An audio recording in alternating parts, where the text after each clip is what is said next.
Staráme sa o kvalitu jedla a vody, ale prečo nás tak málo trápi vzduch, ktorý dýchame?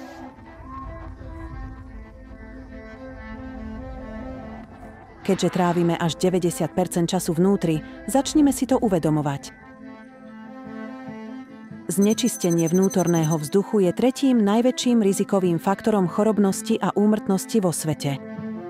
Štatistiky ukazujú, že vnútorný vzduch môže byť 2 až 5 krát znečistenejší než vonkajší. Výfukové plyny z aut a tovární či peľ zo stromov a rastlín neostávajú len vonku.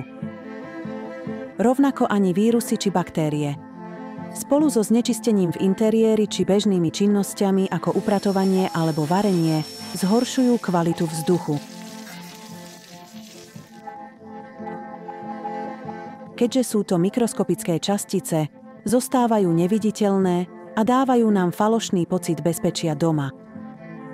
No s každým nádychom môžu tieto škodliviny preraziť ochranu pľúc a dýchame asi 23 000 krát denne. Kašeľ, bolesti hlavy, podráždenie hrdla, astma či alergie často súvisia so zlou kvalitou vzduchu v interiéri. Ohrozené sú najmä zraniteľné skupiny ako deti, tehotné ženy a seniory. Dobrou správou je, že kvalitu vzduchu v interiéri môžete ľahko kontrolovať a výrazne zlepšiť. Čističky vzduchu Daikin využívajú streamer technológiu na rozklad škodlivých častíc a zlepšujú kvalitu vzduchu. Staráme sa o vzduch, ktorý dýchate. Čističky vzduchu Daikin. Premente váš príbytok na skutočný domov.